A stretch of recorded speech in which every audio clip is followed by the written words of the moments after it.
Bonjour, c'est Abdoul. Aujourd'hui, je suis à la Ciotat, au berceau du cinéma, l'Eden Théâtre. J'ai rendez-vous avec une réalisatrice, Charlène Favier. Silence, on tourne. Salut Abdoul, ça fait longtemps que tu m'attends? Bah oui, ça va? Ouais. Trop bien. Ça me fait plaisir Bah moi pareil, je suis d'être trop là, au contente. berceau du cinéma.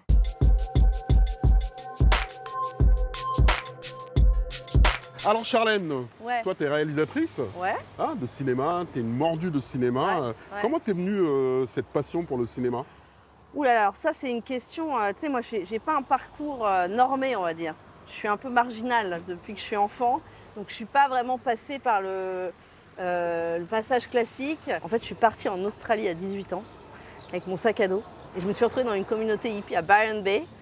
Et j'ai commencé à vivre là-bas et je me suis dit non mais attends, il faut absolument que je filme ces gens qui sont en train d'inventer une nouvelle manière de vivre. Tu vois, il y avait un idéalisme. Et on m'a prêté une caméra et j'ai fait un premier film comme ça. Et je me suis rendu compte qu'avec le cinéma, j'avais enfin trouvé un territoire, un endroit où je pouvais être bien, une famille. Et mon premier film, du coup, c'est un documentaire qui s'appelle Is Everything Possible, Darling?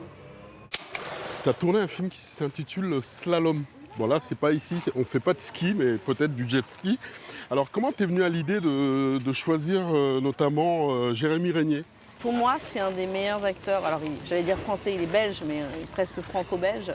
Et j'avais besoin de quelqu'un qui puisse vraiment rentrer dans la peau, mais physiquement de mon personnage. Parce que moi, j'ai une approche de la mise en scène très physique, très corporelle.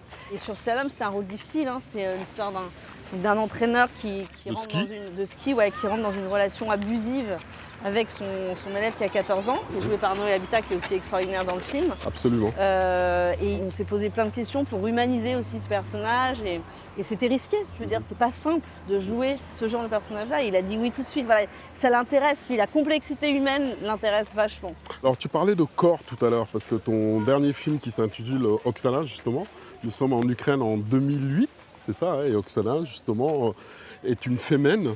Pourquoi ce sujet-là? Alors en fait, Oksana, avant d'être une fémène, c'est aussi une marginale. C'est aussi une petite fille, une ado qui ne rentre pas dans les cases, qui a un univers particulier, qui a un sens de l'imaginaire très développé, qui va aussi se plonger dans l'art très vite, parce qu'elle va commencer par peindre des icônes. Donc déjà c'est une artiste, tu vois, avant tout. Avant de devenir une activiste, c'est une artiste. Mais pourquoi ce film? Pourquoi Oksana? Parce que je la connaissais pas justement. Je me suis un peu plongée dans l'itinéraire de vie d'Oksana et je me suis dit, mais comment ça se fait que moi, qui suis féministe, qui suis artiste, qui suis aussi dans cette marginalité-là, je n'ai pas connu cette fille. Je me suis dit, il y a un problème. Il faut absolument lui rendre justice, lui rendre hommage, tu vois, la faire exister.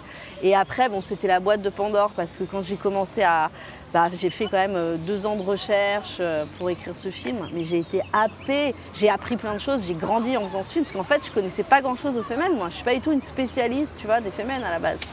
Quels sont tes 3 films préférés réalisés par des femmes? Et c'est La leçon de piano de Jane Campion. C'est un film qui m'a guidée et d'ailleurs, on retrouve à chaque fois la complexité dans le rapport des corps, le désir, enfin voilà, il y a tout ça dans les films de Jane Campion. Palme d'Or à Ensuite, Cannes en 93. ouais. Première femme, Palme d'Or. Hein. Ensuite, je dirais un film que j'adore, qui aurait dû avoir la Palme d'Or pour moi, c'est Portrait de la jeune fille en feu de Céline Sciamma. Ouais. Je trouve que c'est un film magnifique.